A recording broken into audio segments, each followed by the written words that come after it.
Meus amados, eu vos saúdo na paz de nosso Senhor e Salvador Jesus Cristo. Muito bom. Passamos 2 quartas-feiras sem o nosso seminário apologético, mas agora retomamos os trabalhos. Então você pega a apostila aí, página 34 até 37, nós vamos trabalhar hoje. Tá? Página 34 até a página 37. Quem não tem apostila, mas também vai poder acompanhar aqui no slide sem problema nenhum. Tá? Vocês perceberam, o conteúdo da apostila é como se fosse apenas uma base, né? Porque os slides aqui eles vêm mais coisa, né? E bastante coisa que eu não coloquei na apostila, senão ia ficar um volume, né, enorme. Então a gente coloca já aqui, tá, para complementar o que está na tua apostila. Então a apostila você vai reler em casa, né? E aí alguma coisa mais a gente traz aqui. Encerramos aquela seita chamada Adventista do Sétimo Dia, não é? Vimos tintim por tintim esse grupo religioso, uma seita falsa, que não nos considera cristãos, que dizem que nós vamos receber a marca da besta, porque guardamos domingo. Refutamos, conhecemos a história desse grupo, desde a sua fundação, que foi um movimento fundado em falsas profecias, em contradições, em heresias. Ainda hoje, essa igreja é eivada de heresias, mas eles são camaleões, né? Se disfarçam, penetram no meio dos cristãos, fazem um proselitismo desonesto. Inclusive, eu citei uma literatura do Mark Finley, onde eles ensinam como buscar os pentecostais, os batistas, enfim, são estratégicos, né? São perspicazes. Não é? Coloquei aqui uma série de cantores adventistas, série de grupos, de dupla, para que não ficasse, né, nenhuma dúvida. Não é? São lobos disfarçados em ovelha que penetram nas igrejas para atrair gente para o seu rebanho. Bom, encerrado o adventismo, nós vamos começar então com o catolicismo romano. Eu não sei se as duas TV vão atrapalhar um pouco aqui, ou a gente encurta um pouquinho aqui. Tá bom? Tá tudo bem? Vai atrapalhar ali, irmão Jorge? Vai comer um pedacinho, né? Ou o pessoal chega mais para a ponta aqui. Mais para o início. Tá bom? Para que a TV não entende. Tá aqui não? Então, tudo bem. Se der a TV ali atrapalhar um pouco, a gente... Ou os irmãos chegam mais para cá, tá bom? Tudo bem? Então, dúvidas quanto ao adventismo, eu tinha proposto da gente fazer,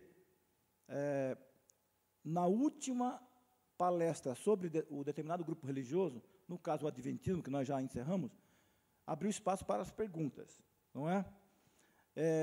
Gostaria também de considerar que, durante a exposição, você segura a tua pergunta, tá bom? A não ser que ela seja muito pertinente, aí você interrompe, aí a gente não tem problema de responder. Mas, do outro lado, vai acabar que vai interromper um pouquinho aqui, a gente vai ter que responder. E o detalhe, quando for pergunta, por gentileza, pergunta. Pergunta objetiva. Porque senão você fica expondo e comentando e argumentando aqui, e a gente, né, acaba que não dá para a gente expor a palestra. Fala, irmão Jorge.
Quando a gente fala em fazer melhor, o único interesse adventista é de angariar adeptos.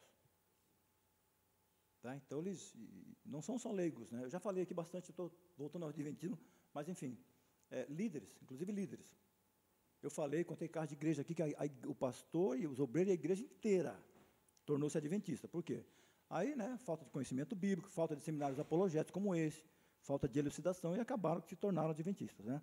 Enfim, mas é uma estratégia. Você pode perceber. E eu falei aqui, as letras, as músicas cantadas pelos adventistas, pelos grupos, eles estão eivados à doutrina adventista. Eu mostrei isso aqui, citei as fontes, né? Eles cantam as doutrinas, né? E quando a gente permite esse intercâmbio, a gente corre o perigo, a gente expõe o rebanho, né, ao perigo dos venenos cantados por eles. Então, esse é um detalhe que a gente precisa perceber. Mas, é claro, temos que fazer, de fato, melhor. Apesar de que, por exemplo, em Paranaguá, nós temos uma escola evangélica agora lá, né? Então, a gente tem um recurso. Então, vai indo, né? Tem um hospital evangélico aqui em Curitiba. Alguma coisa vai... A gente está crescendo, né?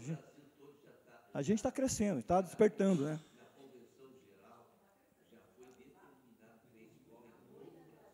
Então, olha aí, tá? A Convenção Geral já determinou a escola. Então, a gente está acordando devagarzinho. Irmãos, é bom que nós fale aqui que o irmão Samuel tem nos orientado, e no final da campanha aqui, nós erramos. Veio cantores adventistas, né? E cantaram aqui na igreja. E eu me sinto culpado, porque quando sempre vem alguém de fora, o pastor tem que perguntar se é da Assembleia, da onde que é, trouxe uma carta de recomendação, então, bem orientado. E quando alguém me solicitou para trazer e eu concordei, eu errei em fazer essas perguntas. Então, eu quero pedir perdão para os irmãos. Lógico que o cântico deles, a igreja estava tão bem orientada que a gente notou que parece que fechou. Então, a gente viu, enquanto eles cantavam, que a igreja se retraiu. Então, nós podemos dizer que estamos imunizados contra esses venenos. Mas eu estou me retratando aqui para as coisas ficarem bem claras. Os irmãos concordam com a minha palavra? Amém. Obrigado, pastor. Eu vou falar de novo aquela fala minha na primeira palestra, quando nós aprendemos como identificar uma seita. É bom que essa frase fique sempre aqui na mente da gente, para que, né, a gente não desvirtue, né, o sentido do seminário, da palestra. Nós estamos tratando de doutrina. Nós estamos tratando do campo das ideias. Não tem nada a ver com o lado pessoal, tá bom? A gente não está atacando pessoas, nós estamos lidando no campo das ideias. Então, a Igreja Adventista tem suas doutrinas peculiares, que são antibíblicas, a gente viu, né? Notadamente a guarda do sábado.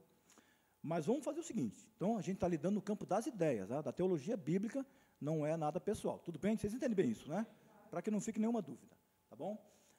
Vamos tentar fazer um dia específico aí, para perguntas concernentes às 5 seitas que nós estamos tratando. Aí a gente vai anotando as perguntas de cada seita em especial. Eu acho que as Testemunhas de Jeová, nós vamos gastar mais aulas com eles, né? É mais extenso. E aí vai anotando. Aí um dia específico a gente vem e faz aí uma mesa redonda, tá? Só no final, tá bom? Então vamos lá para o catolicismo, gente. Vamos lá. Primeira coisa que eu quero que você entenda é o tipo de catolicismo que eu vou falar. É o catolicismo romano. Não é o ortodoxo, não é o catolicismo sincretista, não é o popular, não é o carismático. Eu vou falar de catolicismo romano, tá bom? E já de início, para que você não se surpreenda, assim como os adventistas não nos consideram cristãos e se considera a única igreja verdadeira, a Igreja Católica também vai na mesma direção. Observe as críticas que eles fazem a nós. Vamos lá.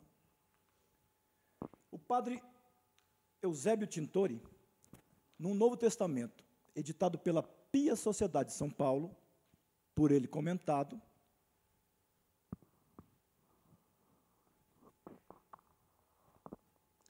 ele fez menção ao que ele chamou de erros dos protestantes. Vá acompanhando as críticas que os católicos fazem a nós. O padre André Carbonera taxou os evangélicos de burros, quando disse que é burrice não pedirmos a Maria e aos santos que roguem por nós. Tá? Então, para ele, todos nós somos burros, imbecis, idiotas, tolos, porque não pedimos a Maria e nem aos santos que intercedam por nós. Olha o que o Papa João Paulo II falou. Ele falou que os evangélicos estão aliciando o povo iludindo e semeando confusão. Vamos lá. O padre Miguel Maria Giambelli escreveu um livro intitulado A Igreja Católica e os Protestantes, especialmente para provar que os evangélicos estão equivocados. Então, eles têm também a sua apologia. E eles descem a lenha de forma ferrenha. O padre Manuel Pinto dos Santos, na página 10 do livro Protestantismo e Catolicismo, ele fala assim aqui: o protestantismo é anarquia e falsidade. Vamos lá. O bispo Afonso de Ligório, ele editou um livro, que é um livro oficial da Igreja Católica, chamado Glórias de Maria, que, aliás, sobre Maria, a gente vai tomar a maior parte do nosso tempo nas abordagens sobre Maria, tá? Ele fala assim, ó: quem não é devoto de Maria está perdido, sem Cristo, nas trevas, tentando voar sem asas, sem a graça de Deus e condenado ao sofrimento. Então, está aí o que ele fala de você. Você não é devoto de Maria, sinto muito, mas você está em trevas, está sem Cristo, tentando voar sem asa, está sem a graça de Deus. Ó, ele é pesado no que ele fala. O Monsenhor Aristides Rocha, ele tem um livrete lá, chamado Os Erros ou Males Principais dos Crentes ou Protestantes, na página 4, ele fala: em vez de ser denominados crentes, deviam os protestantes apelidar-se descrentes. O camarada é firme, né? Olha isso aqui, ó. Os pastores evangélicos, por não serem ordenados pelo Papa, não são qualificados e credenciados para este magistério, mas apenas curiosos, razão pela qual não podem dar o corpo de Cristo aos membros de suas igrejas, visto não terem poder para tornar presente o sacrifício de Jesus na cruz. Que pena que, pela falta de fé no poder e no amor infinito de Jesus, tantos crentes se afastaram desta árvore da vida. Os pastores de igrejas, e é geral, não é uma ou outra, é todas as igrejas, eles chamam de seitas protestantes. Então, não são ordenados pelo Papa, não são qualificados para esse magistério, as igrejas é uma farsa, olha aí. Bom, os mormons vão dizer isso também, a gente vai falar lá, né? Não temos apóstolos e profetas aqui, então não podemos batizar, ministrar o sacramento, né? Vamos tirar essa ideia de sacramento de batismo e ceia, a gente vai falar na frente, mas olha isso aí, tá? Quem falou isso aqui é o padre Vicente Ross, em sua obra Respostas da Bíblia às Acusações dos Crentes contra a Igreja Católica, tá? Está ali a fonte.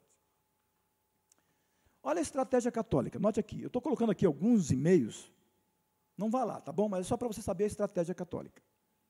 Então, alguns e-mails, e essa turma aqui, eles são lobos na internet, eles estão fuçando lá, e para angariar adeptos, para fazer proselitismo. E aí, tem alguns nomes aqui que eu separei, e vou trazer aqui um debate, ou um diálogo, né, que um deles, acho que o Donizete ali, né, ele travou com um amigo meu, com o Humberto, tá? E aí ele me passou, eu vou mostrar para os irmãos aqui. Ele fala assim, ó: infeliz filho luciferino e companhia, todo ignorante e desprovido, passa a bola. Até agora você só acertou que sou o mais jovem da Associação Católica, composta por padres, advogados, empresários, teólogos, leigos, etc., com sede na Paraíba e filiais em quase todos os estados. Nossa missão?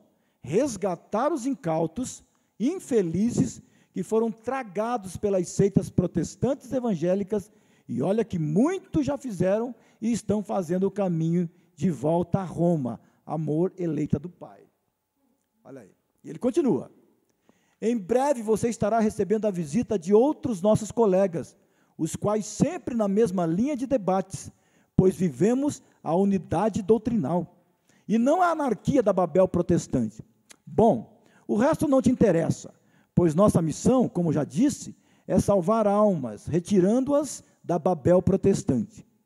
Fizemos a seguinte pergunta a um desses infelizes escravos de seitas, e o mesmo foi para casa meditar, refletir e decidir. Leia.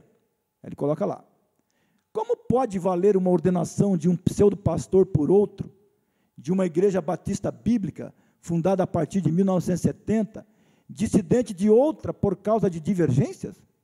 Como pode valer esta ordenação, se os mesmos não possuem nem herdaram o vínculo sucessório dos apóstolos de Jesus Cristo, visto estarem distante quase 2000 anos destes? E ele segue lá. Pode uma igreja batista que foi criada e inventada no século passado ser obra de Deus? Que comunhão pode haver entre uma igreja batista do sétimo dia com a bíblica e esta com a igreja batista apostólica e assim sucessivamente? Olha os argumentos deles. Então eles estão lá na internet e estão debatendo. Zé Humberto, você está demorando a sair da Babel, e olha que o diabo está gostando de mantê-lo escravo, incauto e desprovido. Já ouviu falar do Zé Moisés? Meu irmão na fé, Marson, já colocou este infeliz para correr. Será que ele vai conseguir me enfrentar? Duvido muito. Aliás, esta é mais uma estratégia sua para passar a bola. E aí ele arremata no final aqui, ó.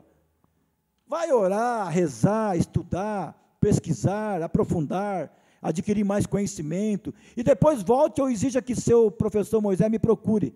Vá de retro, filho da Babel.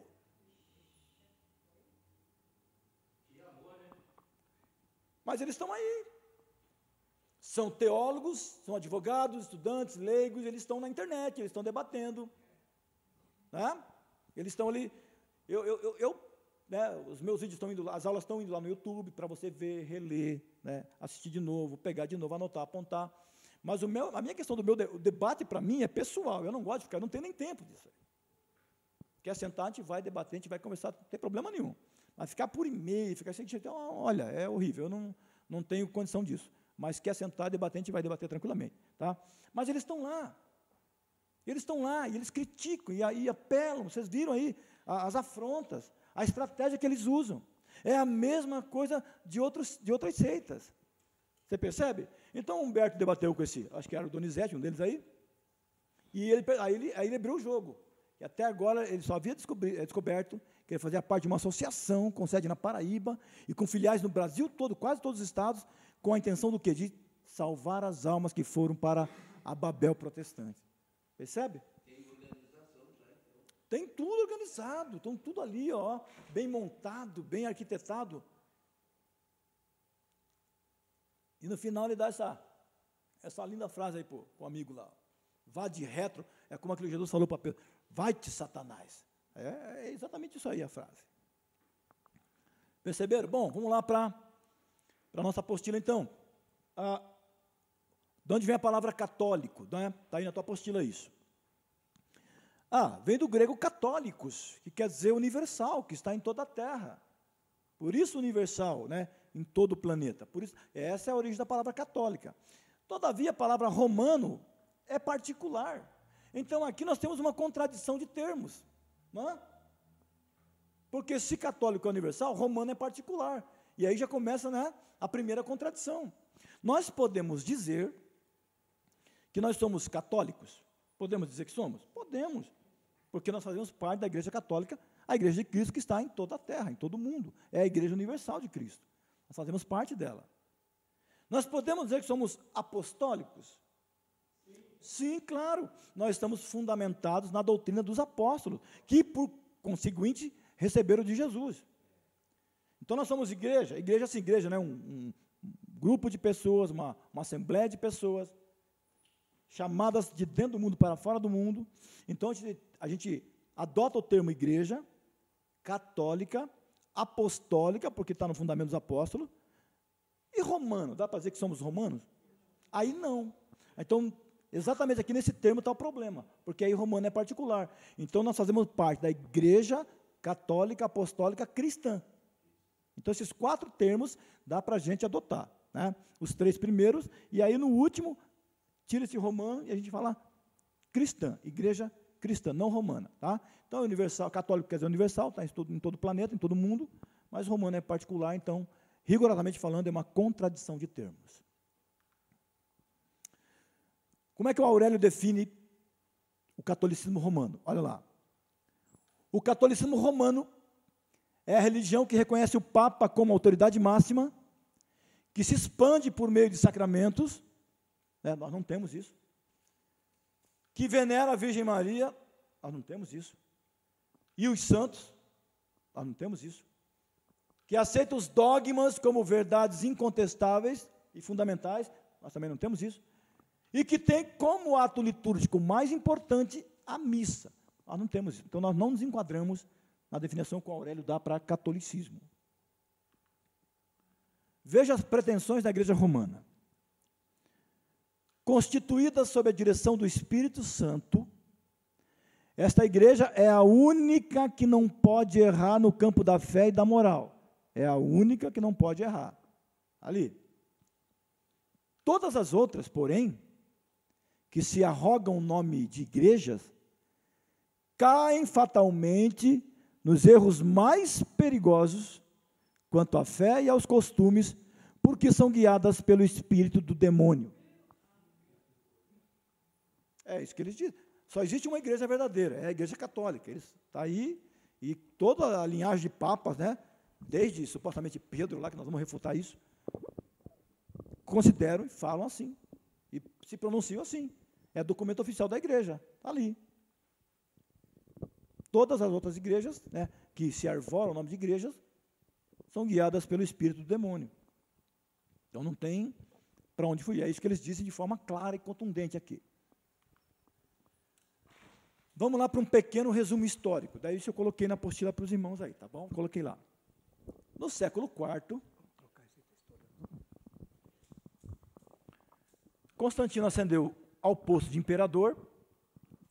Constantino apoiou o cristianismo e seu sucessor, Teodósio, transformou o cristianismo em religião oficial do Império Romano. Assim, dessa maneira, muitos ímpios se tornaram cristãos por motivos políticos e escusos, não é? Quem sabe o dia de falar aqui da história da igreja, e aí a gente vai detalhar exatamente nesse processo. Mas vamos fazer apenas um resumo histórico para a gente se localizar, se situar. Então vamos lá para a cronologia de erros, e aí está na tua apostila também, tá? No ano 310, inicia-se a reza pelos mortos. No ano 320, começam a usar vela nas igrejas. No ano 325, o imperador participa do primeiro concílio, né? O concílio de Nicéia. 394, substitui o culto cristão por missas. No ano 416, iniciam pela primeira vez o batismo infantil. No ano 431, no concílio de Éfeso, foi instituído o culto a Maria. Em 503, decreta o purgatório, né? E aí a gente vai falar como a igreja enriqueceu, né, com a crença, né, a doutrina do purgatório. Em 783, institui o culto às imagens. Com relação às imagens, quando chegar no tópico idolatria, a gente vai se aprofundar um pouquinho nisso, tá bom? Vamos falar sobre imagem, ídolo, arte, tá? Para a gente entender um pouco isso. No ano 830, começa a usar água benta e ramos bentos. No ano 933, institui a canonização de santos. Também a gente pode falar um pouquinho como é que se faz um santo na Igreja Católica, né? Começou aqui, ó. 1074, decreta o celibato sacerdotal. Então, o sacerdote não pode casar, não pode ter filhos, não pode gerar herança, né? Isso vai ter custos para a igreja. Em 1184, instituída a Inquisição. A igreja faz milhares de vítimas. E se eu mostrar aqui os instrumentos da Inquisição, não é? Vocês vão ficar aqui estupefatos de quantos milhões de vítimas a igreja, todos os papas, eles têm as mãos, a Igreja Católica tem as mãos manchadas de sangue. E isso é história, isso ninguém apaga. Por isso não podemos esquecer. Estão querendo tirar o celibato agora por causa dos abusos sexuais. Saiu agora por isso. Eis a razão de tantos padres homossexuais, pedófilos, etc. e tal, né? A Bíblia manda o sacerdote ser casado, marido de uma só mulher, também não pode ser polígamo, não pode ser bígamo. Convém que o bispo seja casado, marido de uma só mulher. A igreja não, ela proíbe. E aí o resultado, né? Aí agora começa a rever os seus conceitos. 1190, iniciaram-se a venda de indulgências. O que é indulgências, né? Perdão de pecados por dinheiro. Então, você comprava teu direito de pecar. Imagine que um camarada queria trair sua esposa. Ele chegava lá, comprava a sua indulgência 3 meses antes, então ele estava tranquilo, ele podia então pecar agora, porque ele já tinha sua indulgência. Foi a questão das indulgências e outras cositas mais, que fez com que Martinho Lutero, né, fosse o estopim da reforma protestante. Eu não sei se nós tivemos uma palestra sobre reforma protestante aqui em outubro, porque chega o mês de outubro, e eu pergunto para alguém assim, algum cristão, né? 31 de outubro, minha irmã, meu irmão, o que celebramos hoje em 31 de outubro? Dia das bruxas, irmão. Eu falei, meu Deus, o sangue de Jesus tem poder, mas só lembra das bruxas. Ele não lembra da reforma protestante. Meu Deus do céu. Crente em Jesus, 50 anos de fé, mas ele lembra de Halloween. Falei, meu Deus do céu. Falei, não, irmão, hoje nós comemoramos a reforma protestante, Martinho Lutero, quando ele pregou na porta do castelo em Wittenberg, na Alemanha, as suas 95 teses. Né? Claro que antes dele, tiveram homens como João Hus, Savonarola, Jerônimo de Praga, né? A gente pode falar um dia aqui de história da igreja e tratar exatamente do que aconteceu na Idade Média lá. Mas, venda de indulgência. 1200 instituíram a hóstia ao invés da ceia do Senhor, que Cristo deixou. Em 1215, foi instituída a transubstanciação. Então, a partir das palavras consagratórias do sacerdote, aquela coisinha de trigo ali se transforma, transubstancia, né? Altera a substância, ela passa a ser a carne de Jesus. E aquele cálicezinho de vinho, né, que só o padre bebe, só o sacerdote bebe, né, os fiéis não bebem, transforma-se no sangue de Jesus, literalmente. Não, Jesus disse, isto é o meu corpo, isto é. Ele não falou representa, ele não disse isso aqui simboliza, ele falou isto é. Oxe, então transforma. Esse é um ponto que a gente vai tratar aqui com bastante detalhe, tá bom? Vamos fazer uma exegese de João 6 aqui, do capítulo 6 de João, para nós entendermos o que é comer e beber, ou comer a carne de Jesus e beber o seu sangue. E tem muito cristão também que distorce essas duas palavras, esses dois verbos, né? Jesus usou em João 6, quando ele usa a figura do comer e do beber. Em 1216, iniciaram a confissão de pecados aos padres. Em 1229, proibiram a leitura da Bíblia. Em 1546, Concílio de Trento, foram canonizados os livros apócrifos. Tá? Em 1854, criaram o dogma da Imaculada Conceição de Maria. Em 1870, o dogma da infalibilidade papal, do Papa. E, em 1950, decretaram a assunção corporal de Maria ao céu. Pouquinho. Qual é a fonte? Nossa aula vai se prender aqui, tá bom? Nos 15 minutos que eu tenho. Fonte de autoridade do catolicismo. Então, nós vamos ver que para o catolicismo romano, a Bíblia não é suficiente. O que é que eles têm? As verdades que Deus revelou, está na tua apostila aí, acham-se na Sagrada Escritura e na tradição. As verdades de Deus estão na Bíblia, na Sagrada Escritura e também na tradição. O que é? E a tradição, nós vamos ver o que ela é. Então, assim, os ensinamentos da tradição acham-se principalmente nos decretos dos concílios, nos escritos dos santos padres, nos atos da Santa Sé, nas palavras e nos usos da Sagrada Liturgia. Então, a tradição vai estar aqui, nessas fontes, nos concílios, nos escritos dos santos padres, nos atos da Santa Sé, nas palavras e nos usos da liturgia. Vamos lá. O que é essa tal de sagrada tradição? O que ela é? Vamos citar as fontes. Concílio Vaticano II, parágrafo 9, fala lá: a Sagrada Escritura é a palavra de Deus, enquanto foi escrita por inspiração do Espírito Santo. A Sagrada Tradição, por sua vez, transmite integralmente aos sucessores dos apóstolos a palavra de Deus confiada por Cristo Senhor e pelo Espírito Santo aos apóstolos, para que eles, com a luz do Espírito de verdade, a conservem, a exponham e a difundam fielmente na sua pregação. É aquilo que foi feito, falado oralmente. Concílio de Trento, no parágrafo 783, fala: bem como as mesmas tradições que se referem tanto à fé como aos costumes, quer sejam só oralmente recebidas de Cristo, quer sejam ditadas pelo Espírito Santo e conservadas por sucessão contínua na Igreja Católica. Por que contínua? Porque desde Pedro, que foi o primeiro Papa na visão católica, até o argentino hoje, né, essa tradição ela foi de forma contínua. Então, definindo o que é a tradição, é o conjunto de ensinamentos, leis, dogmas e costumes revelados aos apóstolos e seus sucessores, no caso os papas, pelo Espírito Santo e conservados de contínuo na Igreja Católica de forma oral. Entendeu o que é a tradição? Aí, definição bem clara de tudo que fala o Concílio de Trento, o Concílio Vaticano. Mediante a mesma tradição, conhece a Igreja o cânon inteiro dos livros sagrados e a própria Sagrada Escritura entende-se nela mais profundamente e torna-se incessantemente operante. E assim, Deus, que outrora falou, dialoga sem interrupção com a esposa do seu amado Filho. Deus está constantemente falando com o Papa. Constantemente falando. A interpretação bíblica e o magistério da Igreja. Vamos lá. Porém, o encargo de interpretar autenticamente a palavra de Deus escrita ou contida na tradição foi confiada só ao magistério vivo da Igreja. Eu grifei ali, isso não está na fonte, tá? Eu grifei, o grifo é meu. Mas somente o magistério vivo da Igreja pode interpretar autenticamente a palavra de Deus ou a tradição. Só o magistério da Igreja.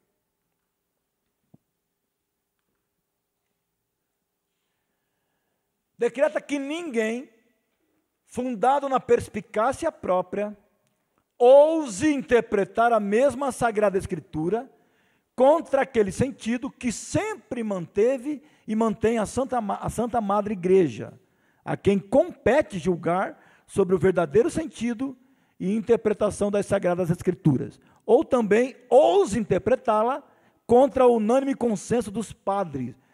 E eles anematizam quem faz isso. Quem ousa interpretar com a sua perspicácia ou discorde da interpretação que o magistério dá para ela. A Sagrada Tradição, por sua vez, transmite integralmente aos sucessores dos apóstolos a palavra de Deus confiada por Cristo Senhor e pelo Espírito Santo aos apóstolos, para que eles, com a luz do Espírito de verdade, a conservem, a exponham e a difundam fielmente na sua pregação. Donde resulta, assim, que a Igreja não tira só da Sagrada Escritura a sua certeza a respeito de todas as coisas reveladas. Não é só da Bíblia. A Igreja Católica vai tirar da Bíblia e da tradição.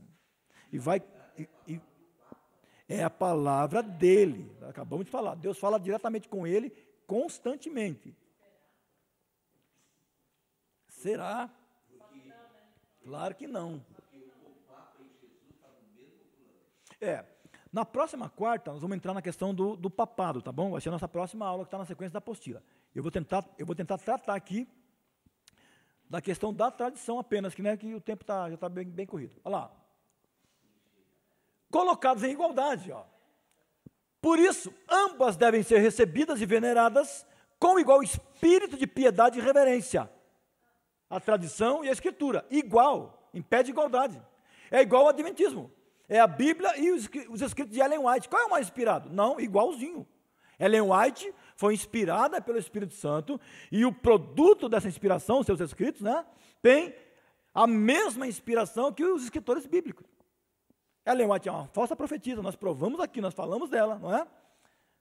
O Concílio Vaticano II reafirma o que foi definido em Trento, ou seja, as Sagradas Escrituras, o magistério da Igreja e a Sagrada Tradição têm o mesmo valor, a mesma autoridade e contêm a mesma verdade.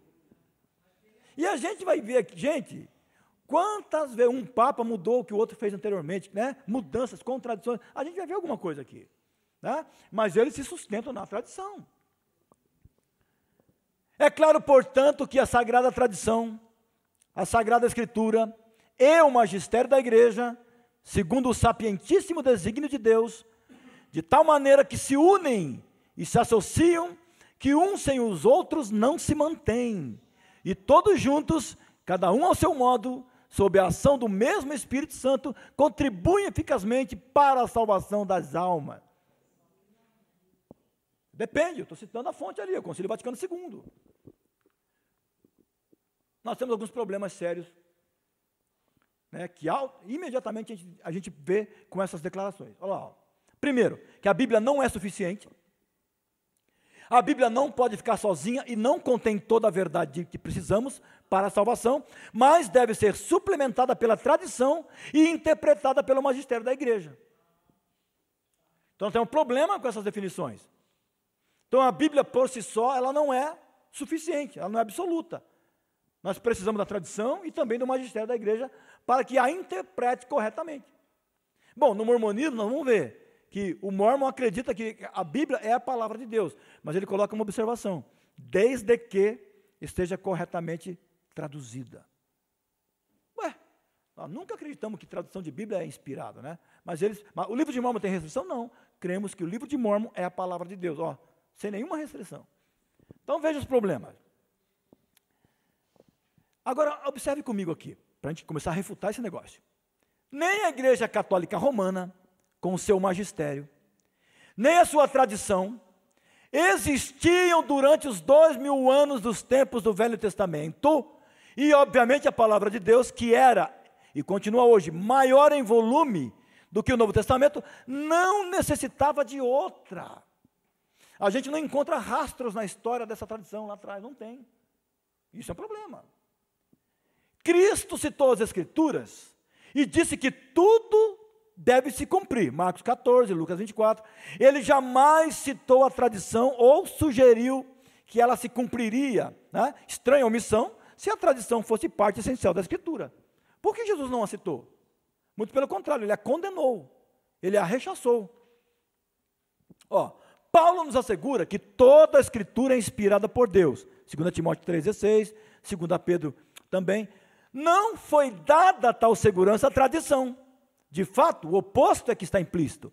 Paulo diz a Timóteo para pregar a palavra, corrigir, repreender e exortar com toda a longanimidade e doutrina.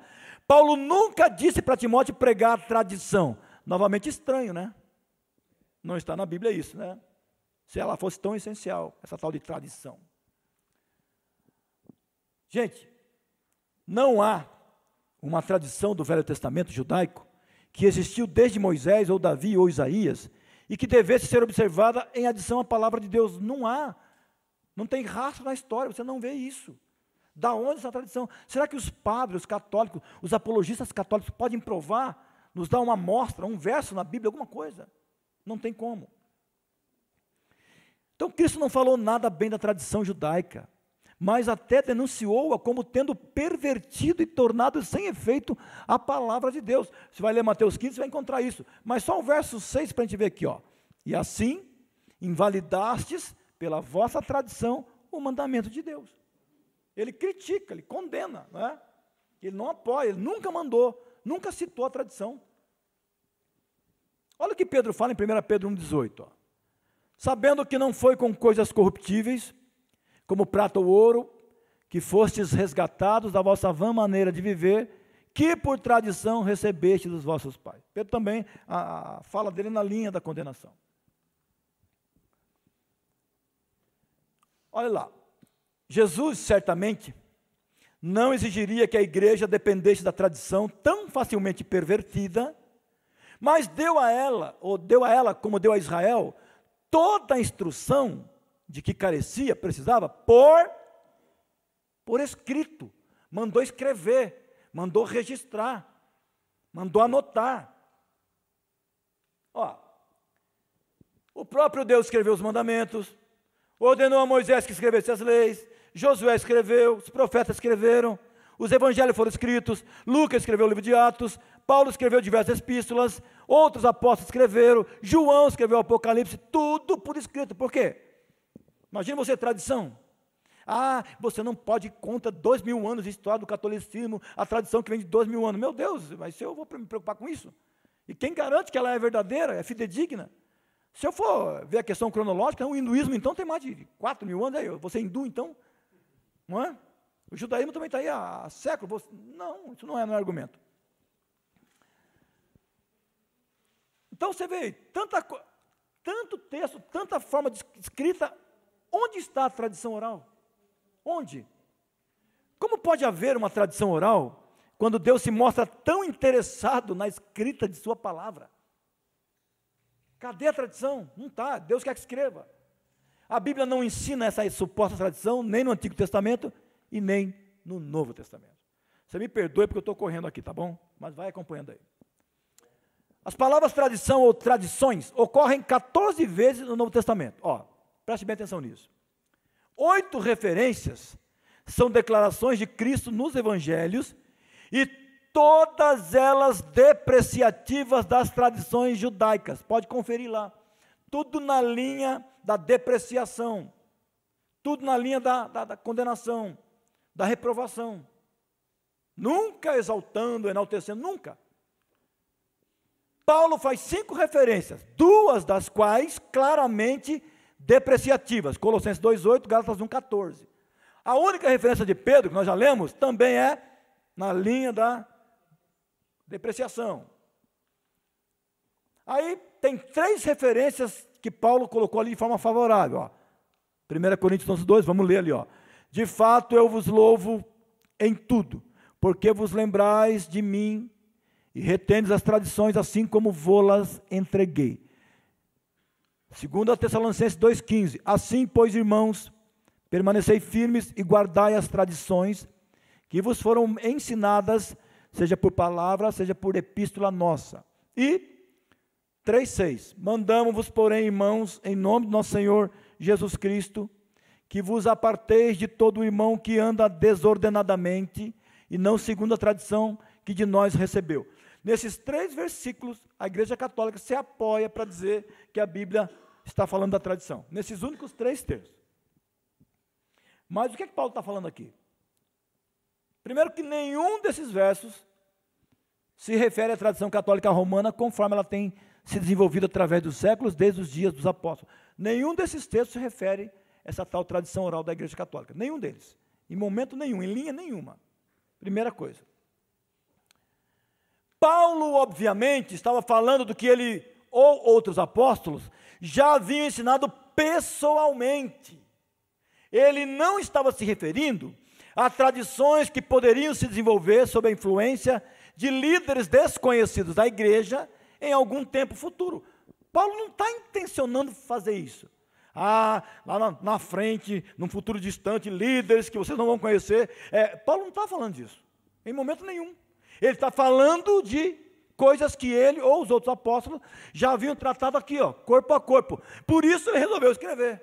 Por isso ele resolveu pôr no papel. Tudo que nós precisamos, tudo que nós necessitamos saber, Deus mandou escrever na Escritura. Além disso, gente, as tradições católicas romanas contradizem o claro ensino da Escritura e desse modo jamais poderiam ter sido ensinadas pelos apóstolos. Elas são contraditórias. Elas vão bater de frente com o que a Bíblia ensina. São contraditórias. Agora veja só, as bases em que se apoia a tradição católica é por vezes contraditória. Por exemplo, para que os pais da igreja sejam fonte de tradição, é necessário que eles estejam em comum acordo doutrinário. Mas olha que interessante, a única coisa que eles concordavam, gente, é que eles não concordavam em coisa nenhuma. Você vai estudar patrologia, a patrística, claro que, outro detalhe, eles não foram inspirados como foram os apóstolos. Tertuliano, Irineu, Justino, Atanásio, não, eles não foram inspirados, eram falíveis, eram imperfeitos. Claro que tem muita coisa boa que você encontra nos pais da igreja, mas eles não são fonte de inspiração, porque não tiveram a mesma inspiração que os apóstolos tiveram. Então, eles se contradiziam em muitas coisas. Vamos ver alguma coisa aqui. Ao mesmo tempo que Tertuliano era radicalmente contra o batismo infantil, Orígenes era a favor. Só que Orígenes era subordinacionista. Depois eu explico isso lá na frente. Anselmo afirmava que Maria nasceu com a mancha do pecado original. Olha aí. Jerônimo era, o que parece, contra a chamada tradição oral, enquanto Hegesipo, Irineu e Tertuliano afirmavam que Maria teve filhos com José. Mais alguma coisa?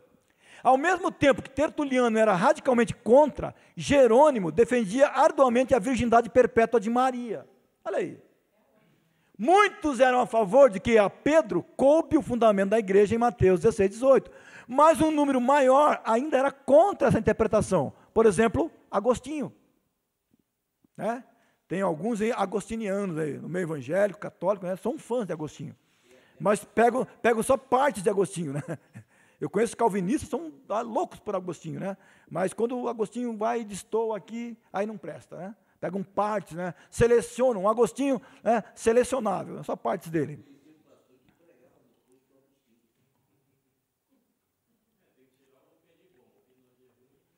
Mas Agostinho falou muita besteira, mas tem coisa para dar para extrair alguma coisa, mas falou grande parte bobagem.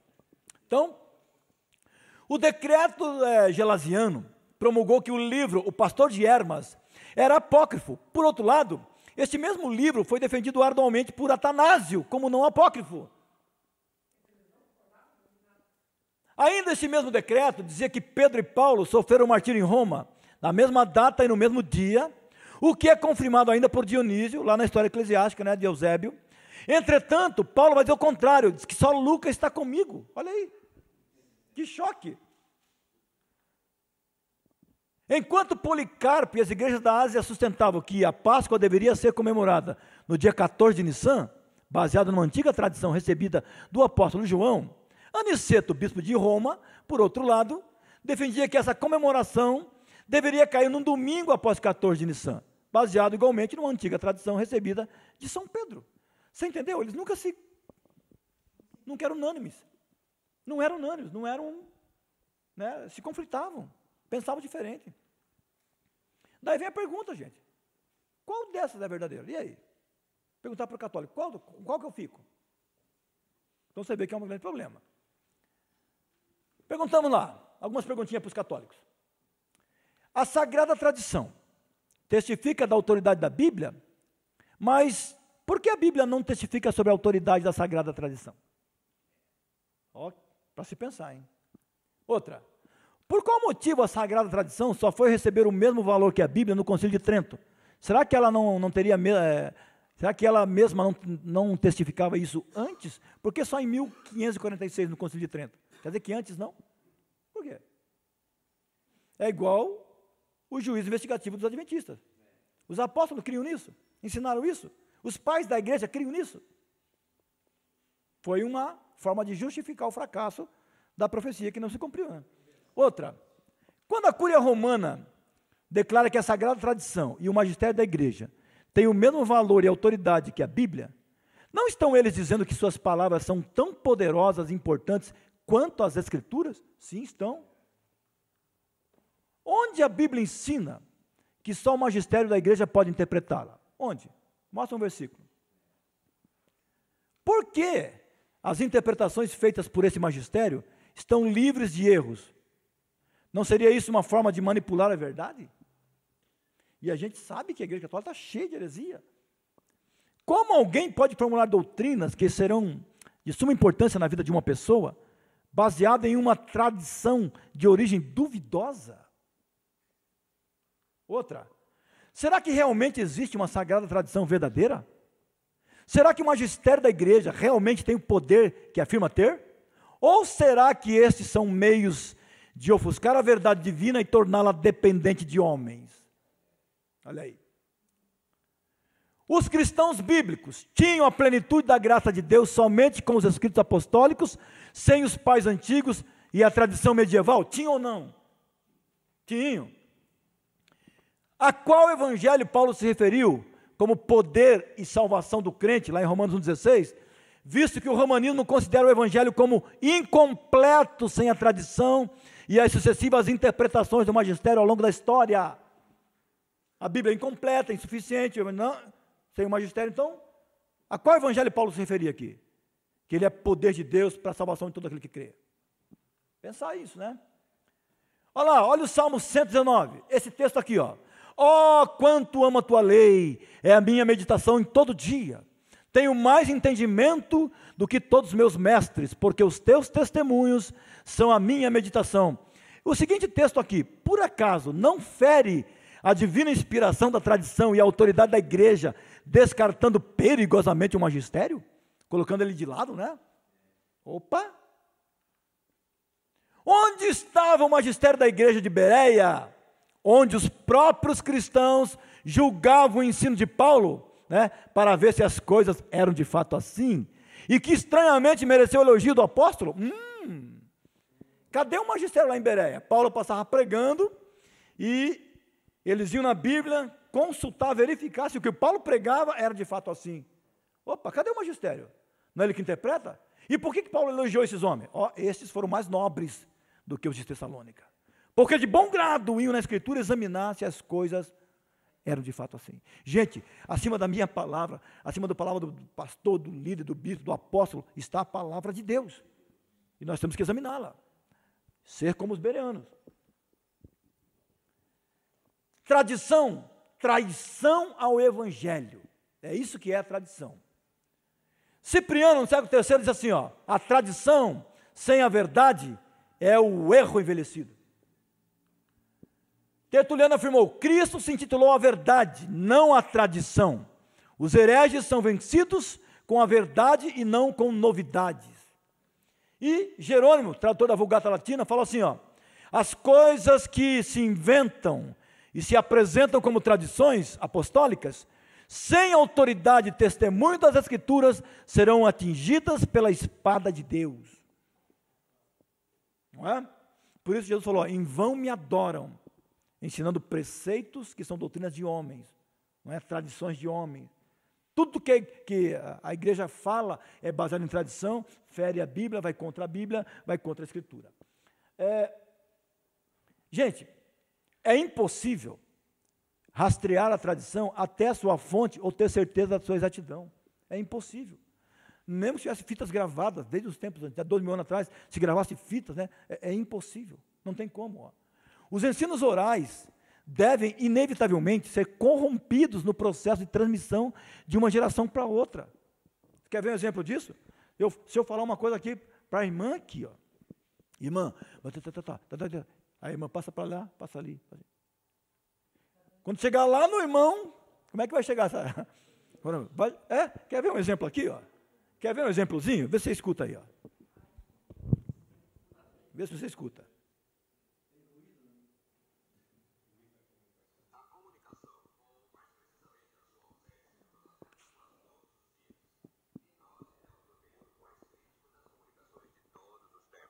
Porém, se não comunicarmos com eficiência e clareza,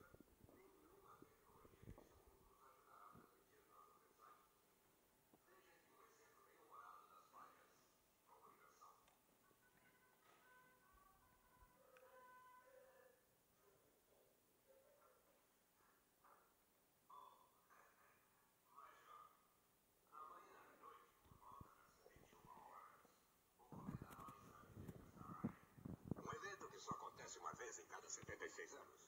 Bem, mande colocar os soldados em forma no pátio em frente à intendência. Eu vou explicar a todos esse raro fenômeno. Se acaso chover, nós não poderemos ver o cometa. Então coloque a tropa no teatro e eu lhes mostrarei. Dá para ouvir, dá para ouvir.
Imagine. Como é que chegou? Impressionante. Então, o que vai ficar para nós aqui é isso aqui, ó. Opa, olha lá. O que foi revelado e o que Deus quis que sua igreja soubesse está registrado de forma escrita na Bíblia. O resto é só especulação e nada mais. Por isso, ficamos somente com a sola Escritura. Essa é a única segurança que nós temos para saber o que de fato Jesus fez e ensinou.